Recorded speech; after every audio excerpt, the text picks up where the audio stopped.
In the quiet town of Jones County, people had been disappearing for months. First it was a mailman, then a waitress from the local diner, a football coach. Even Sheriff Donnelly vanished without a trace. No bodies were ever found, and rumors spread like wildfire. Some said a drifter was passing through town. Others whispered about something far darker.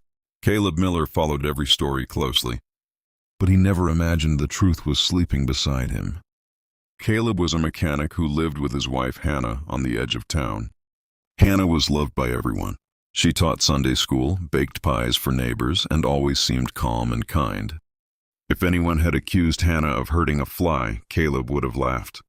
One night, Caleb woke up and found her side of the bed empty. The clock read 2:17 a.m. At first he assumed she was downstairs getting water, but then he heard a strange sound coming from the basement. Chop, chop, chop.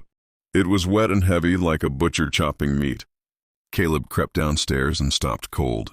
Hannah stood at a steel table under the single hanging light. She wore a plastic apron stained dark red. Her blonde hair was tied back and her face was completely calm. On the table in front of her was a human leg. She raised a cleaver and brought it down again. Thud! Caleb gasped and knocked over a paint can. Hannah turned slowly. For a moment, neither of them moved. Then she smiled. "Caleb," she said softly, "you weren't supposed to see this." Caleb looked around the room. Large coolers lined the walls. Wallets, watches, and jewelry were stacked neatly on shelves like trophies. And sitting on top of one shelf was Sheriff Donnelly's badge. Caleb's knees nearly gave out. "You killed them?" he whispered. Hannah set the cleaver down and stepped toward him. "They were bad people," she said. "Abusers, liars, men who hurt women and children. I did what nobody else would." "You're insane," Caleb said. "No," Hannah replied. "I made this town safe." She reached for him. "I did it for us." Caleb turned and ran. He bolted up the basement stairs, out the front door, and into his truck.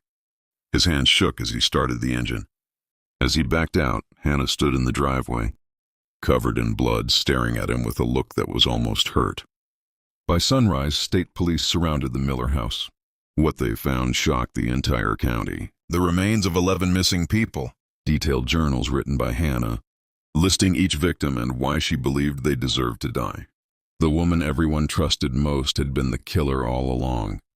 At her trial, Hannah showed no remorse. She looked at Caleb and said, "I protected you." She was sentenced to life in prison. Caleb moved away, but he never forgot the sound he heard that night. Chop, chop, chop. And even years later, he still wondered if Hannah had ever truly loved him, or if one day his name would have ended up in her journal too.